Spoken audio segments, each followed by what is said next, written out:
Went off at 8.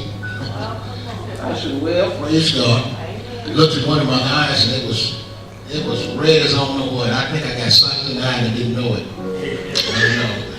No. But it was so red. And someone said this morning when I got to church, said, Pastor, your eye is red. I said, you ought to see it from my side.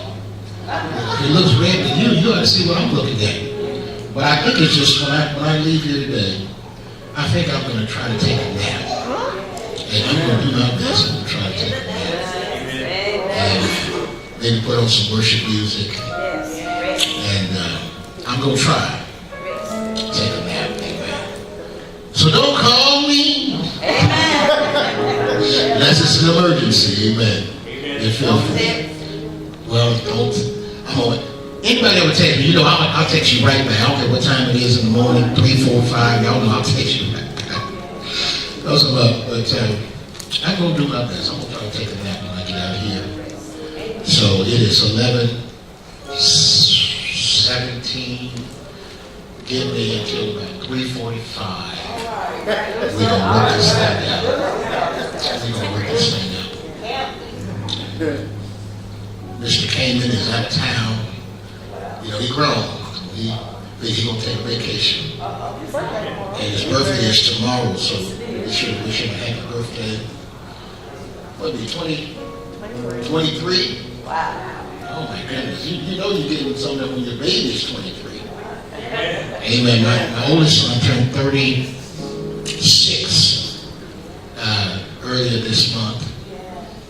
And my baby turned 23. My oldest son is 36, 37, one of them. And that's a miracle in itself because we're only about 3 years apart, me and my oldest son.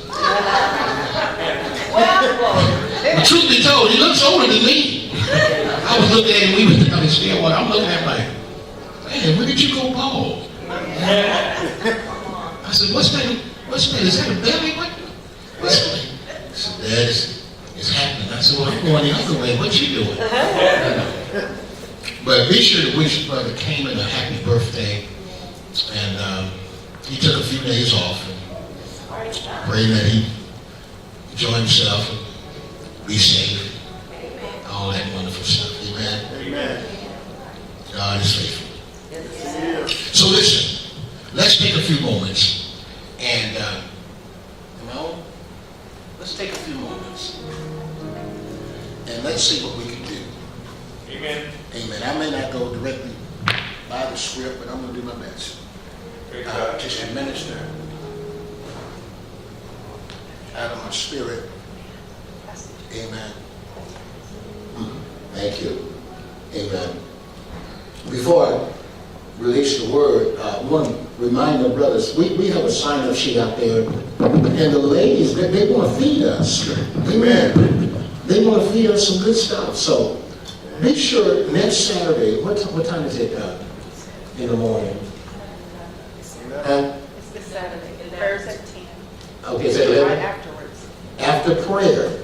So listen, come get spiritually fed at 10 o'clock, and then we're going to have brunch at 11. Amen. That sounds so fancy, brunch. Amen. Amen. The menu is really good. But we're going to have brunch. Amen. And are we going to have little finger towels? Tell y'all a true story. Now y'all know I was raised country, right? I know I'm sophisticated now, you can't tell, but country people called me country, I was so country. And I tend to play professional football, and they took me to this restaurant. I mean, just as country as it could be. But I was trying to act sophisticated, because my mom said, well, don't embarrass me, so they took me to the restaurant in Texas that involves. And there were some bowls there in this restaurant.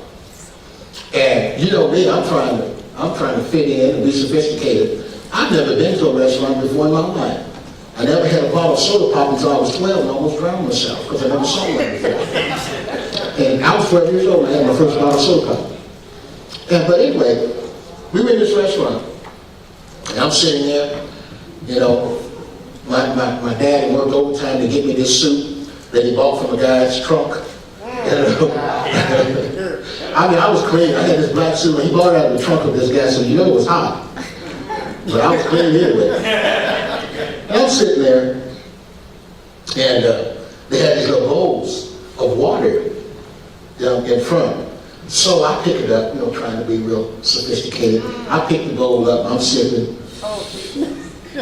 You know, I'm looking around. And the lady, one of the agents, looked at me and she said, she put her fingers in the bowl, began to wash her hands. And she took the towel, she looked at me and said, so she said, that's not water, that's where you wash your hands. I said, oh, because I was just sitting,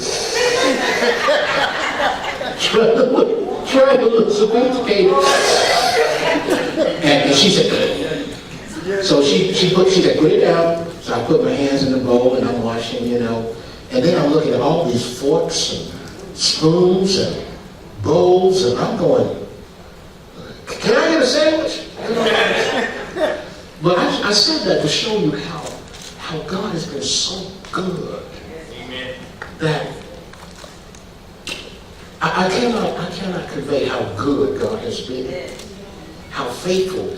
And I'm saying that to say this here. My career didn't work out the way I thought it did because I was injured. But that was the best thing that ever happened to me. When I got injured, that saved my life. Because I was headed down the wrong path real fast and didn't even know it. So sometimes when it seems like what we thought was a disaster turns out to be a blessing. Amen. And some of you right now, I'm sensing in our spirit, some of you are sensing what you thought was going to be turned out to be a disaster. God has something better in mind. You just got to wait it out, and you got to just keep walking with God to see what it's going to be. Because a lot of the guys that I played with and was going to play with, man, a lot of them didn't make it, a lot of them got strung out, and a lot of them on the street. Because when you take a country person like we were, and you throw $800,000, $900,000, $1 million at a person who's never had any financial training, guess what they're going to do with it? So now they're training young people how to manage their money and so forth. But I thought it was a disaster. I said, man, my life is over. Because that's all I wanted to do was play ball. That's all I wanted to do. And the way I got hurt was a freak accident. Nobody touched me. I'm running around. I mean, I'm pretty fast. I'm running around the end around there, and nobody touched me, and all of a sudden my knee just blew up. And the doctor, they can fix that stuff now. Back then, they couldn't fix it. And the doctor said, well, son, that's it for you. I said, what about my money? There wasn't no bonus and no guaranteed salary. I said, what about my money? Had to give the Jaguar back, had to give, oh Jesus, in my spirit. Had to give all that back. And I was sitting there just despondent, dejected, man. And the Lord spoke to my heart. He said, I got something better for you. Amen. Amen. So listen to me. Praise God. Thank you. If it don't look like you thought it was going to look like, yes, God has something better for you. Amen. Amen. If you don't quit, and you don't get discouraged, you're welcome, brother. Amen. Don't quit, don't give up. Can anybody testify that sounds like God to them? Amen. Amen. All right. Let's do this. Last week, we started a series on unforgiveness, the trick of Satan to poison you. And it's almost like when you, well, first of all, how many has ever had something done to them that wasn't right? All of us. See, I see you.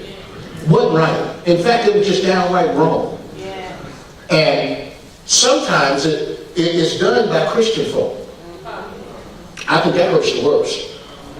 David said, he said, it was you, my brother. He said, the one that we walked in company with, we walked to the temple together, and it was you. It wasn't an enemy. He said, if it was an enemy, I could have borne it. Amen. He said, if it was somebody that didn't know me, somebody didn't like, I could have stood it. But sometimes we get hurt And we all get hurt. If you haven't been hurt by somebody, keep on living. It's going to happen. And we talked about last week how the Word of God tells us in 1 Corinthians chapter 15, verse 46, it talks about first the natural, then the spiritual. It talks about how Adam was a natural man, but the last Adam became a spiritual man. And it gives us an example. Stuff that happens to us in the natural, there's a spiritual correlation. And we talked about when you get wounded, when you get hurt. I've had a cut. I'm always cutting myself. I cut myself the other day, walk around bleeding, didn't know how I did it. You know, I'm bumping into stuff, cutting all the time. But here's the thing. We get cut in the physical, and if we don't clean it, we don't cover it, all of a sudden dirt gets in it, and grime gets in it, and it gets infected. Yes. Has anybody ever had a wound that gets infected? Yes. It takes longer to heal, it hurts, and that's in the natural. I'm here to tell you, in the spiritual, when we get wounded, when we get hurt, when we get disappointed, when someone wounds us, and we do not expose that to God and allow God to heal that thing, what happens is it gets infected, but not in the physical. There's a spiritual infection, and it opens the door to demonic oppression. Okay. Listen, you're a child of God. You've been sealed by the Holy Spirit. The demon cannot possess you in the sense, but he can oppress you. He can torment you. And I know many believers that love God, that are on their way to heaven, but are tormented because they refuse to forgive. All right. Amen. You know when somebody is not forgiving, when it's fresh in their mind as though it happened yesterday, and it happened in 1975. All right. I said, baby, when did that happen? 1975. I said, you need to be healed. Amen. You know, and we also talked about last week how Jesus said that he told the story of the unfaithful steward. How this steward owed this landlord, he owed the master, he owed him lots of money. And he begged the master, the landlord, to forgive him. Amen. And the landlord forgave him. Mm-hmm. But then somebody owed him pennies. Mm-hmm. And the Bible said he put his hands on him. See, folks thought that's the first time you come in. Girl, he put his hands on me. That ain't new. Amen. Can you believe he put his hands on? He put his hands on the guy, grabbed him by the throat. Yes. See, I'm not going where I went last week because I had a flashback.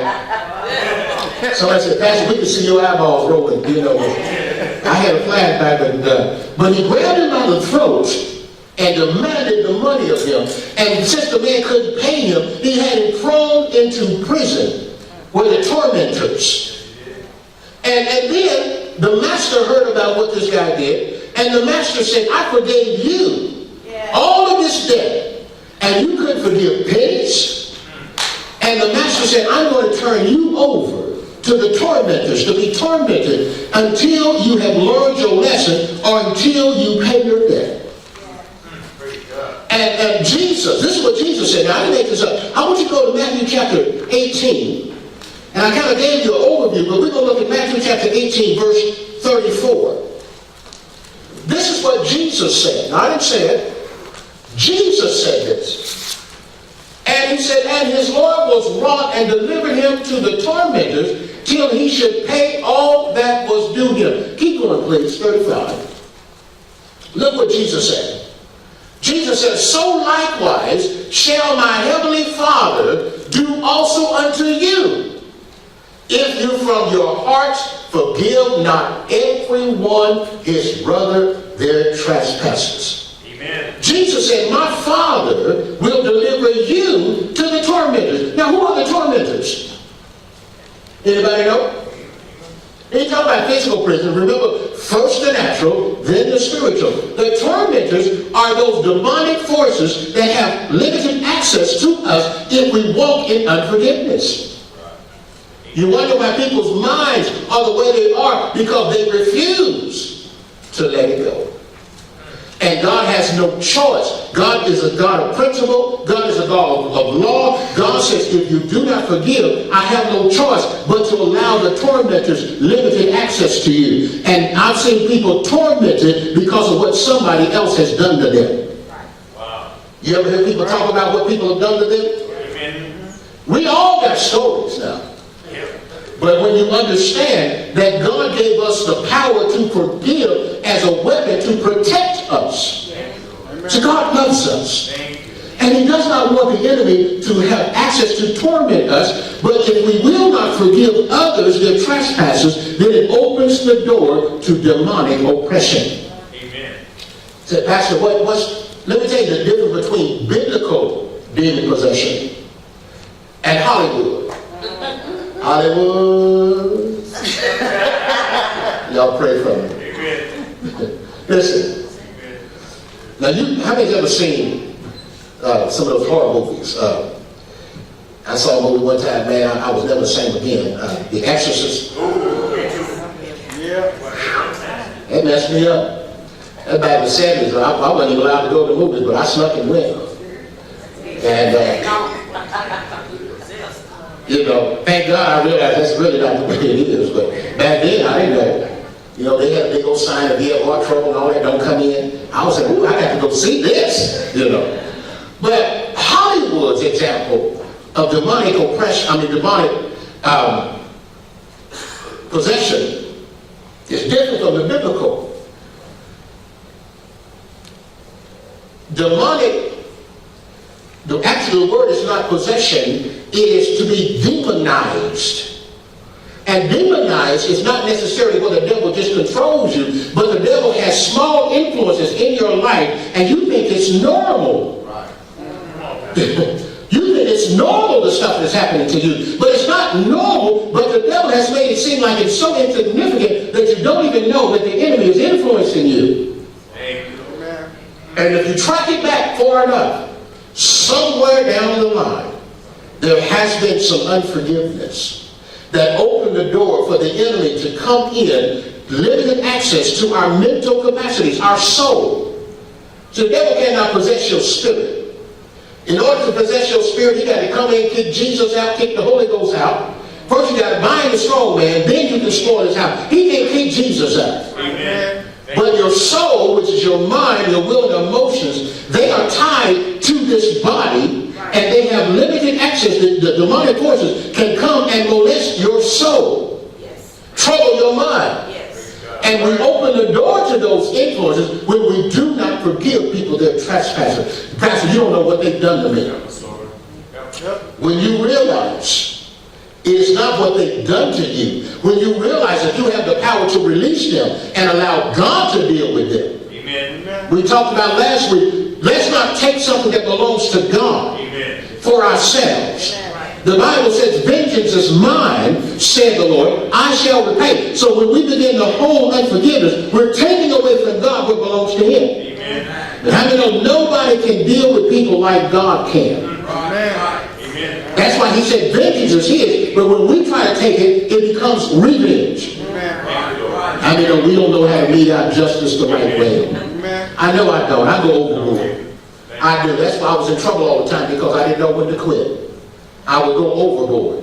Yes. People say, no, man, he had enough. I said, no, he really had enough. No, he had enough. Listen, man, he had enough. So God knows how to deal out vengeance. We deal out revenge. Amen? Amen. So listen, don't take what belongs to God for yourself. Whenever we take unforgiveness and we hold on to it, we are slowly poisoning our system.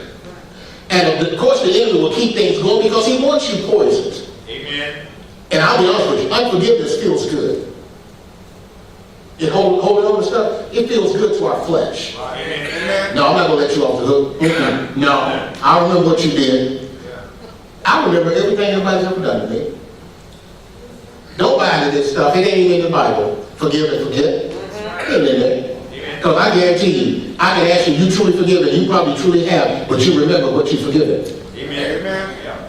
Forgive and forget, that is not in the Word of God. I remember everything, but what I've forgotten is the pain that it caused me when I think about it. Amen. I remember everything. It's not, the greater power to me is I forgive and remember. Amen. This forgive and forget. I remember everything. But what I don't remember is the pain. Amen. I gave it to God. Amen.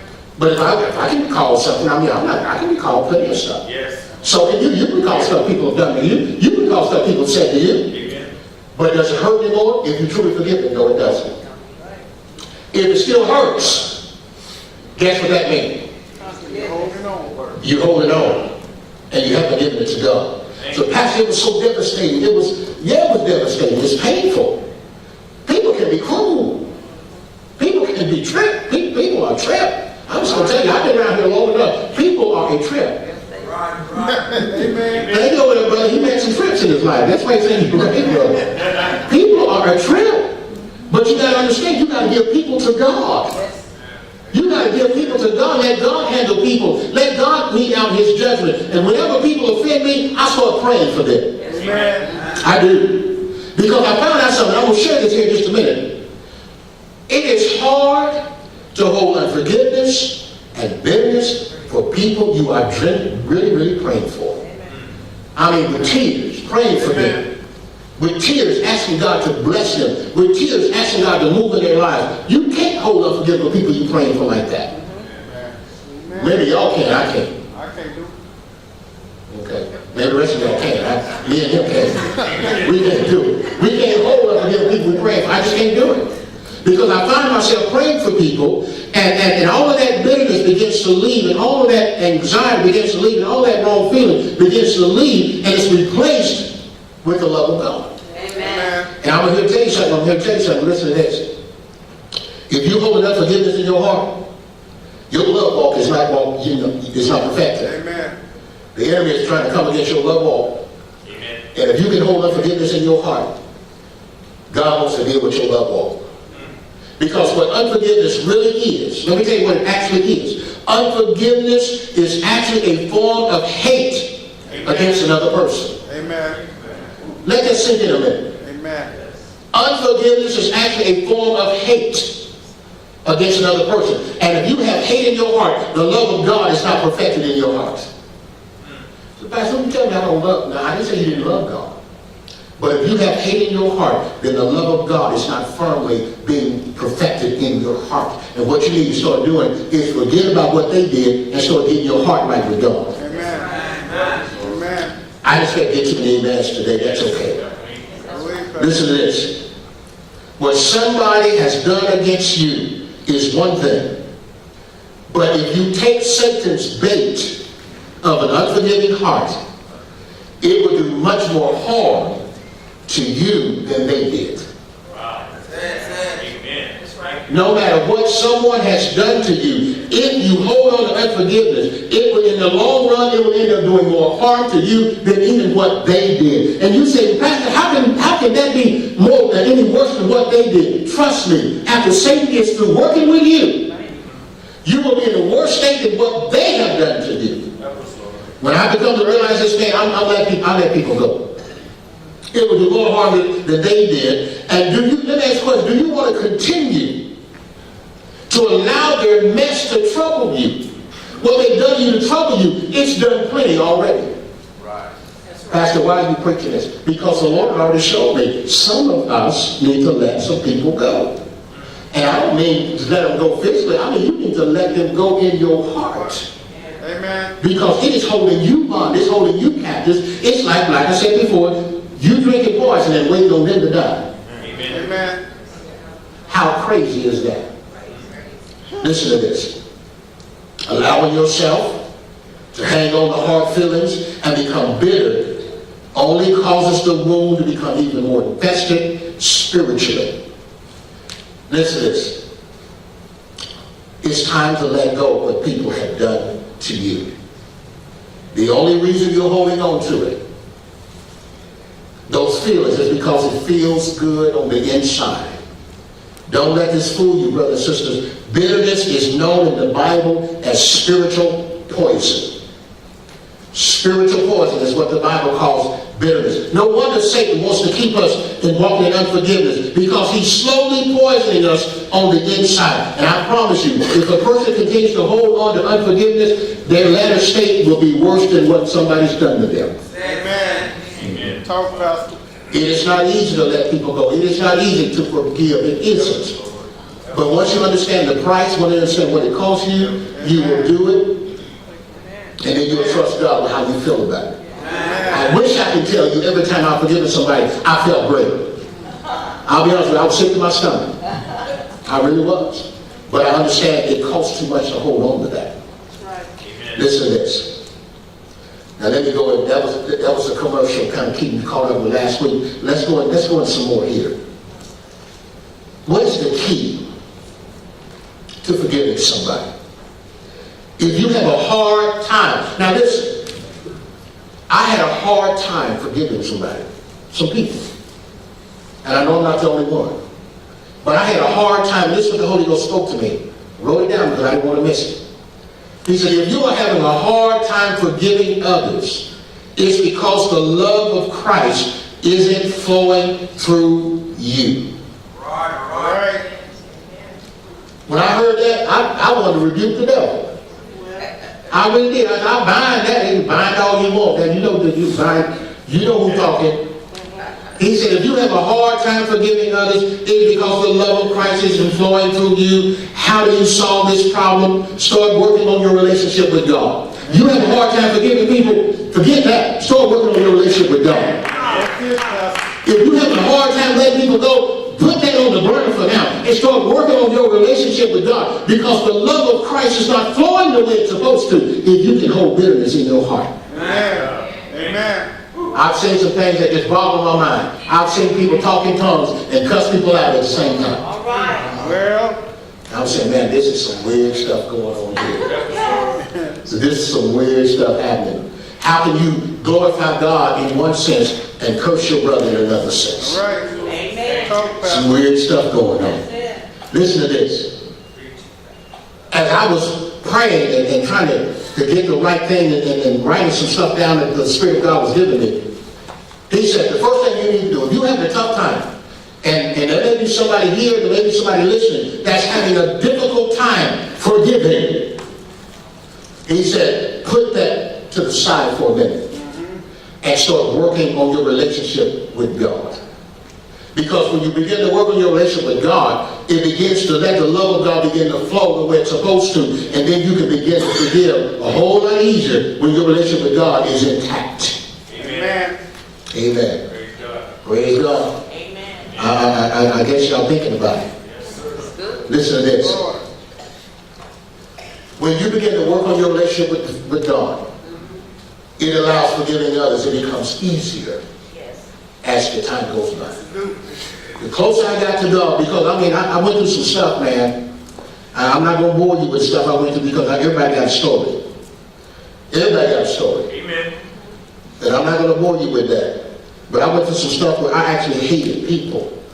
There were some folks I actually hated. I hated them. And if they was on fire, y'all feeling the rest. I hated them.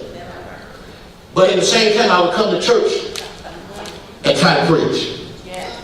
And the Lord stopped me in my track. He said, if you can hate them and try to preach the word, he said, the love of Christ is not flowing in your heart. And I said, well, when did it stop? He said, the moment you got offended, that's when it stopped flowing. That doesn't mean God didn't love me, but he said the love of Christ is not flowing in me the way it should be, and that's why I'm having a hard time forgiving. And he said, when you hate somebody, he said, that's another form of murder. Wow. Amen. He wasn't far from it. Amen. You know. And don't get shocked. Say, Pastor, you hated somebody, y'all hated somebody too. Come on. Look at it like that. Amen. But this is what he told me. He said, it is nearly impossible for somebody who is flowing in the love of God to hold on to bitterness, which is a form of hate inside. He said, it's nearly impossible for somebody who's flowing in God's love to hold on to hate. So here's a question for you. If you're hating, are you flowing flowing in God's love?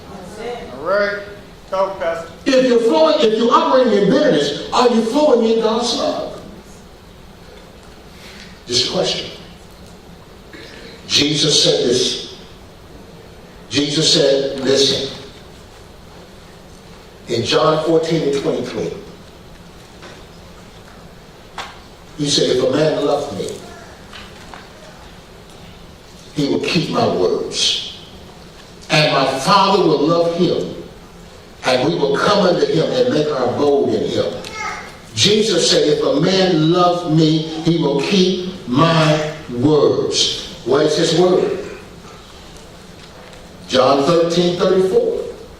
He said, a new commandment I give unto you, that you love one another as I have loved you, that you also love one another. We need to perfect our love walk, brothers and sisters. Amen. We need to perfect our love walk. We need to, listen, I'm going to challenge you, because this is what the Holy Ghost told me. He said, all the stuff you're holding on to, the stuff that when you think about it, it just sticks in your craw. Anybody, what is a craw anyway? I've been hearing it all my life. That just sticks in my craw. Anybody know what a craw is? Whatever this stuff is stuck in it. But it sticks in my craw. Jimmy, you know what a craw is? I know. It's like, a craw is like a round to it. Whatever round to it is. I'm going to get around to it. But whenever I used to think of a certain individual or individuals, it would just bother me. It would just eat at me. You know, I didn't know what that was? That was the demonic forces that I had allowed to come and harass me. And whispering in my ear, you know you can't let that go. You know your family, y'all don't let nothing go. You need to deal with that. And I would entertain that. And when I come to understand, I wasn't flowing in the love of God because I was allowing those demonic forces to whisper in my ear. And they had total access to me. Why? Because I was in unforgiveness. If you don't think the devil has some limited access to you, walk in unforgiveness and find out. That's why we got to be quick to forgive. Amen. Whether you feel it or not. Forgiveness is not a feeling, it's a choice. Yes. And that's why a lot of us don't do it, because I don't feel like it. Amen. You got nothing to do with how you feel. I guarantee you, some mornings you wake up, you may not feel particularly saved. Yeah. That doesn't mean you're not. Amen. So if you go by what your feeling is, are you not saved on Monday when you don't get, you saying something about getting up going to work? All right. Amen. I'm going to quit because y'all ain't ready for me. Listen to this. Here's the key to forgiving others. So, Pastor, how do you do it? I know we can say, well, brother, I forgive you, and then go right on feeling the same way.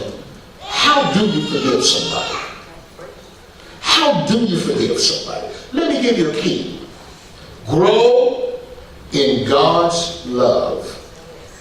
If you reach out to God and seek Him, deeper relationship with Him, He will draw near to you, and you will find that deeper relationship with Him. God's word is clear. It will help you begin to forgive others when you go deeper in God. Amen. Thank you, Lord. Whenever I feel myself not walking in the love of God and my love walk is being challenged. Anybody ever had your love walk challenged? Oh, yeah.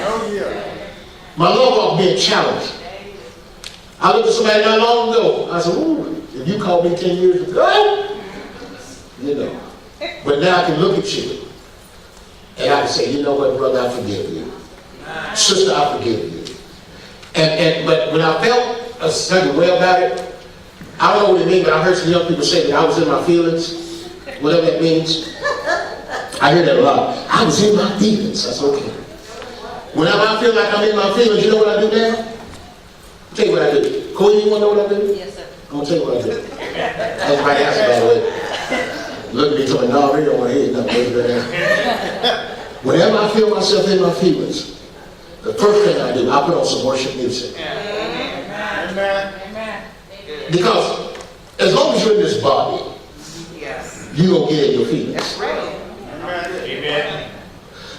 Somebody going to take you off. Right. Somebody going to say something the wrong way. Right. Somebody going to do something. As long as you're in this flesh. But you have to understand how to subdue this flesh. Right. And the best way for for me is I put on some worship music. And I begin to worship God, and I begin to just give God the glory. I begin to thank Him. And before you realize it, I've been caught up out of my flesh, and now I'm in the presence of God. Amen. And when you're in the presence of God, it makes it so much easier to forgive people because you're looking from God's perspective. Man, when you look from God's perspective, it is easier to forgive people. Amen. The Bible says He inhabits our praises. So guess what? God doesn't necessarily come down where we are. He lifts us up to where He is. I put on some worship music. I begin to worship God. I begin to thank Him for what He's done. I begin to worship Him for who He is. And before you know it, my heart begins to soften. Some of us need to ask God to soften our heart. Some of us are hard, yo. I'm telling you. I know some of y'all. Some of y'all are hard. I'm just going to tell you, some of y'all some hard characters, boy. And not that you don't love God. I think we just need to look for some more time in worship. Amen. You don't need no praise team. Right. You don't need no praise team. You don't need no musicians. You don't. All you need is you and get in the presence of God and begin to worship Him and ask God to soften your heart.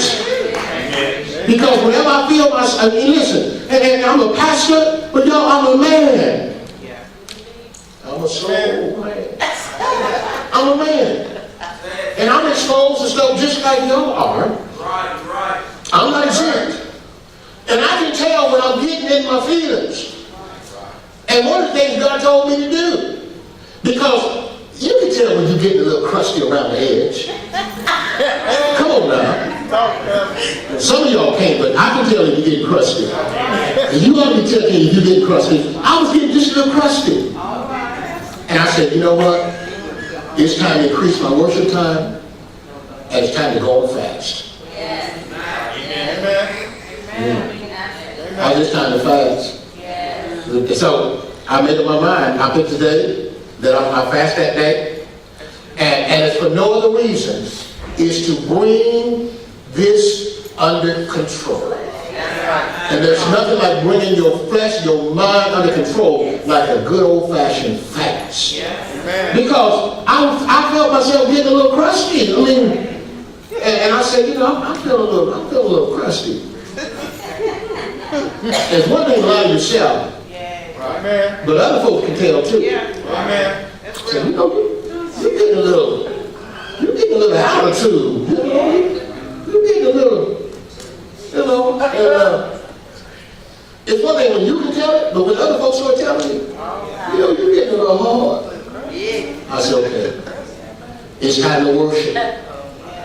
You ever have somebody live in your house come to you and say, you know what, I ain't trying to start nothing. I love you, but you're getting a little, you kind of feeling yourself.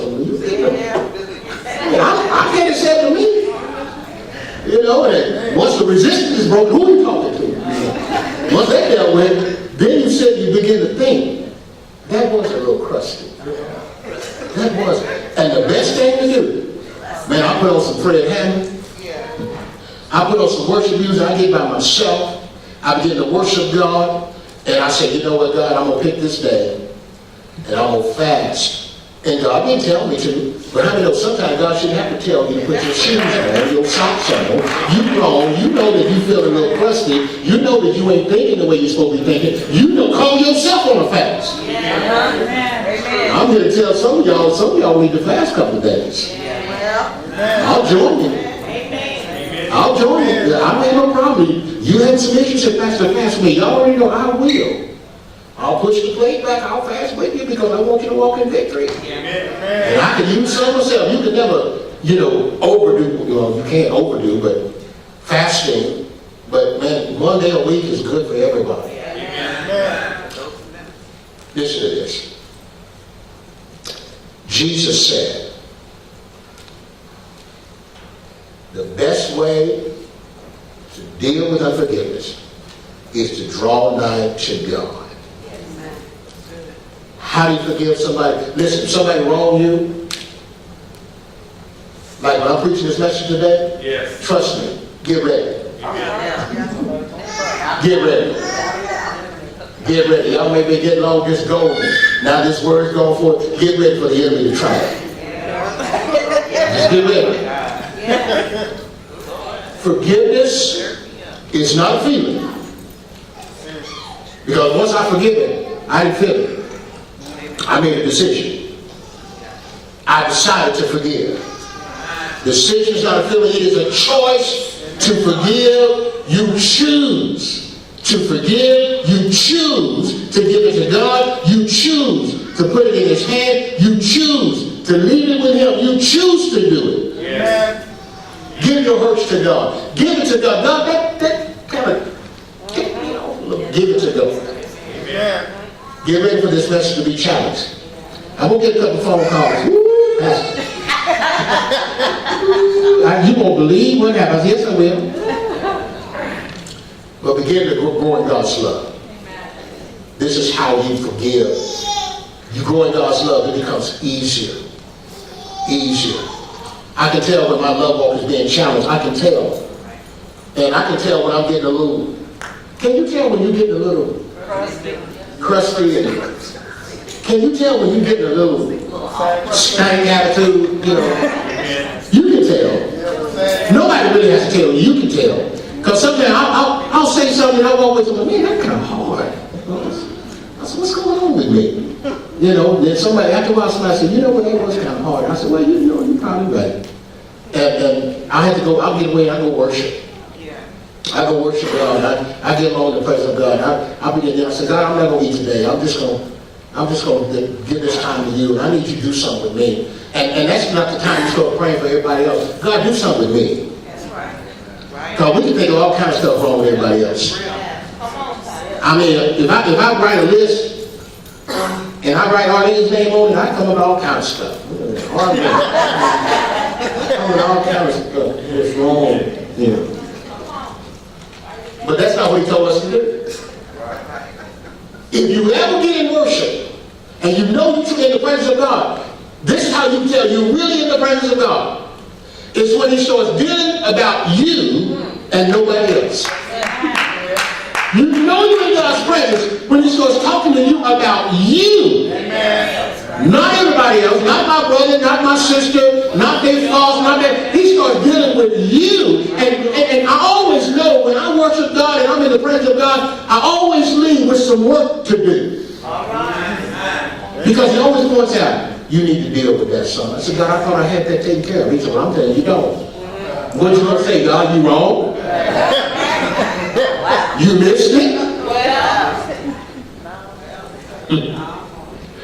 Forgiveness is a choice. They murdered Jesus on the cross. He gave up His life, but they brutally murdered Him. But He still had time to say, Father, forgive them. Because He was walking in the love of God. And when you walk in the love of God, listen, it does get easier. Trust me, it gets easier. And as you can begin to walk, perfect your love walk, it gets easier. So this is not necessarily so much about unforgiveness. It's about perfecting your love walk. Amen. And I'm here to tell you, along with myself, some of us need to work on our love walk. Thank you. Amen. Amen. If you sit next to the person who need to work on love walk, don't look at them. Look right at me. They'll never know. But here's the last thing I'm going to say to you, then I'm going to get out of here. Set everything that bothers you. Anybody got something that's bothering right now? Let me see. I'm going to put mine up. I mean, it's bothering you right now. That somebody has said, that somebody has done. I mean, for real. Are they acting a certain way? It's bothering you. This is what I want you to do. And it doesn't mean you let people off the hook. Here's the thing. I may let you go. But that don't mean you off of God's hook. Amen. Amen. So it's easy for me to let you go because I know that you have a God that's going to deal with you. Yeah. But this is what I want you to do. If you have something that's bothering you right now, at this instant, this is what I want you to do. Set it all on the back burner for right now. Put it on the back burner and do this. Seek God. Amen. Amen. Put it on the back burner and begin to seek your Heavenly Father. Seek out a deeper relationship with Him. Seek out a deeper love with Him. Listen, just when you think you're deep with God, man, there's so many other levels. Just when you think Man, I have found it. Well, I've touched the heart of God. All he does, he just turns just slightly. There's a whole other dimension of God. Just when you thought, man, I'm tapping in, God just showed you a whole other side that'll take you 1,000 years to tap into. The Apostle Paul, this man wrote most of the New Testament. But after he wrote most of the New Testament, he still cried, oh, that I may know him. Yes. Power of his resurrection, the fellowship of his suffering. This man wrote most of the New Testament, and he's still crying out, I want a deeper relationship with God. Amen. So listen, this is what I want you to do. Put it all to the side right now. And begin to crave a deeper relationship with God. Begin to crave more of God. And this is what's going to happen. It'll help you make the choice to release those hurt feelings and allow God to heal those wounds. Because that's all unforgiveness is. Unforgiveness is low-key hate. And it's low-key. But it is there. It's low-key hate, but it's also wounds. Amen. You're hurt. Seek a deeper relationship with God. This is what I had to do, man. Because I felt myself going all kind of ways. You know, you can hear stuff sometimes, man. It just makes you just kind of, you know, until you get your bearings. You know, it's been a while back, but you know, sometimes you can hear some stuff, man, just make you just lose your bearings. And, you know, and make that person that you buried when you got saved, make him get up. You know, try to resurrect Pancho. You know, trust me, y'all don't ever want to see Pancho ever again. That dude's crazy. Anyway, I hit my knees. God taught me this principle. Why did Job worship when he lost everything? Why did Job, when they came and told Job, your children are dead, your livestock are gone, your house fell in on your family, they stole your camels, they stole all that. The Bible says, when one after another, when they would come and tell Job all this stuff, the Bible said Job did one thing. The Bible said Job shaved his head, Simon, sat down in sackcloth and ashes, and worshipped. I said, well, why did he do that? He said, because he had two opportunities. He could either worship or he could lose his mind. And I'm here to tell you right now, before you lose your mind, worship. Before you let what somebody's done to you, worship. Because what it's going to do, it's going to lift you out of that, and it's going to pull you right into the heart of God. And when you're in the heart of God and you're in the flow of God, all of that stuff looks different from you. All that stuff changes. Your perspective changes. So listen, before you lose your mind, worship. That's why you see some people worshiping God, man. You say, you know, the music not affecting me like it's affecting them. You're not going through what they're going through. You didn't leave home and have the faith, but they had the faith when they got to church. So that's why when I see people worshiping different, you don't know what the people are dealing with. We got some people, you know, they standing quiet. Other people, man, tears is, you don't know the level they got to get to. So listen to this. If we change your perspective on life through worship, forgiving others will come naturally to you. Yes. And the healing moves that God will provide becomes a real, tangible reality. So listen, this is your homework. Put it to the side for today. Find some time. And you know, everybody worships different. I know some people sit very quiet and they're contacting God. I see some people very demonstrative. However you worship God, find some time and get closer to God. And you will find that letting people go and forgiving people gets easier and easier and easier. And I'm going to tell you, and I certainly can't brag on myself because I know what it takes for me, but I forgive people very quickly. I really do. And it's not because of me. It's not because I'm such a good person. It's not because I'm a super deep brother in Christ. It's not because of any of that. It's because I've learned if I don't, it opens it up to demonic harassment. Amen. It's not because I'm all of that and a bag of chips and I'm all that deep. It's not because I'm trying to show you that I'm Superman and all that. It's because I realize the cost that unforgiveness holds, and it is spiritual poison. It is gall. It is poison. And Apostle Paul told one man, he said, I see that you are in the gall of bitterness. He said, you are in the gall of bitterness. He said, you got so much poison in you because of what somebody has done to you that you can't even think straight. You know, anybody can't even think straight because they're holding on to so much stuff.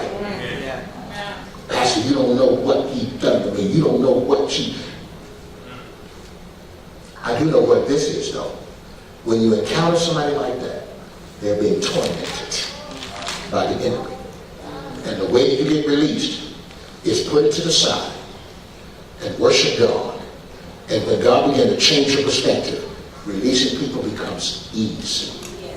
And I'm going to tell you, it took me some time, it took me some years, but releasing people is very easy to do. Why? Because I understand what it costs if I don't. Amen. Drinking poison and waiting on the other person to die. That's what unforgiveness is. So what I want to do with you today, we get ready to go home, or wherever you're going. You ain't got to go home. I want to pray with you. Amen. See, Pastor, be honest, I'm struggling with that right now. I really am. Listen, God gave me this message for a reason. I'm struggling with that. I really am. And I know I need to let it go. Now, some of you have let it go, and it's just some feelings that you have. God's healing with that. God healed that. God's dealing with that. But if you can truly say, Pastor, there's some, I know I haven't released it. And I need prayer. My prayer for you is I'm going to come in agreement with you that you're going to get more closer to God. Perfect your love walk. Because everything works by love. Faith works by love. Amen. Amen. Forgiveness works by love. But I do not want any of us to be turned over to the tormentors. Does that mean you're not saved? Absolutely not. It means you're a Christian. It just means you're tormented. And I know some tormented believers, trust me. I know some. And when you get down to the bottom of it, it's some stuff they just would not let go. And God is telling you today, I gave you this message today. I gave you this message because I love you. And I gave you this message because the forgiveness is a weapon of your warfare. It's not just a good thing to do, it is vital. So if you're here today, come on, everybody stand to your feet. I want to pray with you, and then we're going to dismiss in just a few moments. But if you're here today, say, Pastor, I just need some agreement. I'm going to do something today that I didn't think I was going to be able to do. But I'm going to trust God, and I'm going to release this individual. I'm going to release this person because I do not want to give the enemy any access to my soul, my mind, my will, and my emotions. I'm going to release this person by faith. And would you touch and agree with me that the moment I do,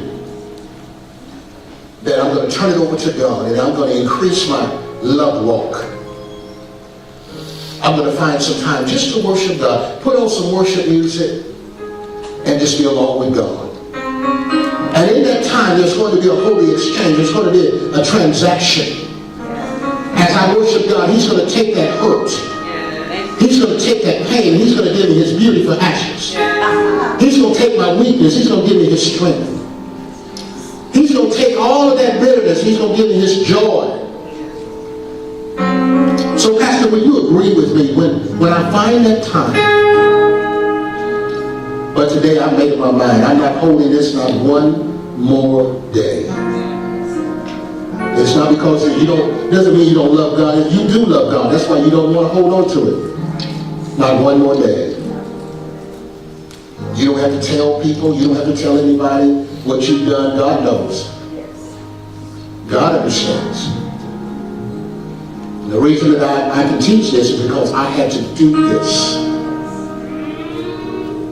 I had to do this.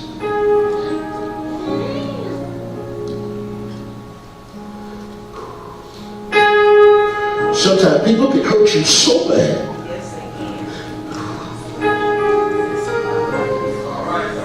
Right. Sometimes people can say some vicious things And they know just because you're a Christian, you don't have no feelings. Right. They say just because you're a man of God, you don't have feelings. But that is so untrue. People can say some awful things.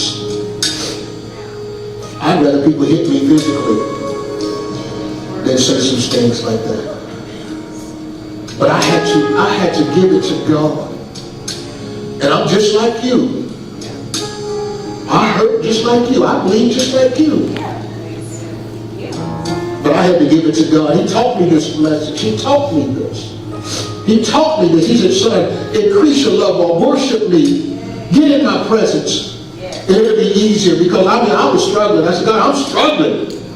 I'm struggling to forgive. I'm struggling to let this go. He said, you just need to let my love flow freely in you. He said, if you struggle, that just means my love is not flowing through you the way it's supposed to. And my brothers and sisters, if you struggle, that means God's love is not flowing the way it's supposed to. There's a blockage. There's a blockage there in worship. Worship will release that blockage. Matter of fact, let's just take just a few moments, if you would. Just lift your hands up. Glory to God. Glory to God. Lord, we love you. Lord, we love you. Hallelujah. We worship you, Lord. God, we're struggling, but we want to do it right, God. We want to be right in your sight, oh God. Lord, we don't want the enemy to have anything to eat at us. Jesus said that my time is drawing nigh, but the evil one, when he comes, he will find nothing in me to eat. He will find nothing in me to pick at. He will find no unforgiveness. He will find no bitterness. He will find nothing there but the love of my Father. So Lord, we worship you. We worship you. We worship you. Oh, helper, Lord. Come on, just ask him right now. He said he's a helper. He sent us the helper, the Holy Spirit, to help us. Not just to help us have goosebumps, to help us forgive. To help us walk in love. The Bible says that the love of Christ has been shed abroad in our heart by the Holy Ghost. We worship you. We worship you. Lord, I worship you. Lord, thank you, Lord. Hallelujah. God, you have established me, Lord. Oh, God, we worship you. Oh, Lord. We're getting ready to go, brothers and sisters, but let's just take just a few moments. Just take just a few moments. Oh, lift us higher, Lord. Lift us higher. God wants to lift you out of that despondency. He wants to lift you out of that state of depression. He wants to lift you out of that. He wants you to hang out with him. The Bible said we're seated with Christ in heavenly places.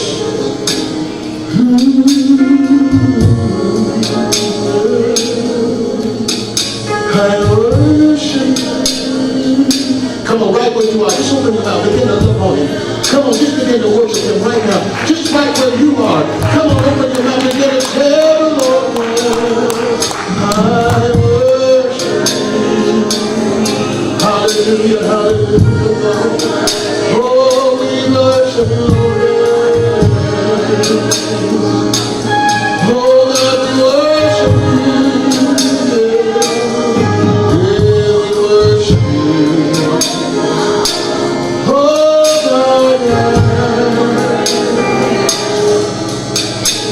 Forgiveness is what you require.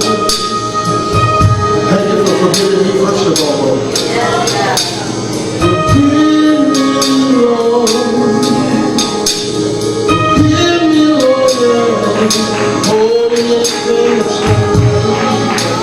Thank you for your forgiveness, Lord. Now I extend it to my brothers and my sisters. Thank you, Lord. Hallelujah. We worship you, Lord. We worship worship you, we worship you. Hallelujah. Now, Father, right now in the name of Jesus, Lord, as I begin to touch and agree with my brothers and sisters, those that, Pastor, I'm ready. I love God. I know I'm saved. I know I'm born again. I know I'm on my way to heaven. But there's some things I need to release. I know the enemy has tried to torment me. I know the enemy felt like he had some access to me because I'm holding on to this. Brother and sister, he's not coming after you. He's coming after what you're holding on to because he's attracted to that. Right. He's attracted to that negativity. He's attracted to bitterness. He's attracted to hurt. So he's not coming after you. He's coming after that. That's why Jesus said when he comes, he will find nothing in me. He will find nothing in me to accuse me of. The Bible said the enemy is the accuser of the brethren. Yes. But when he came to Jesus, he could find nothing. And Jesus is our elder brother. He's our representative. He's showing us how to do it because he said, Father, forgive them, for they know not what they do. Come on, right now, just say it in your heart, Father, forgive them, for they know not what they do. You ready? If you want me to touch and agree with you, I'm here. I'll touch and agree with you. It's not going to take all day. If you want to come join me, it's not going to take all day. I just want to touch and agree with you, and you're going to let it go. Anybody here, just come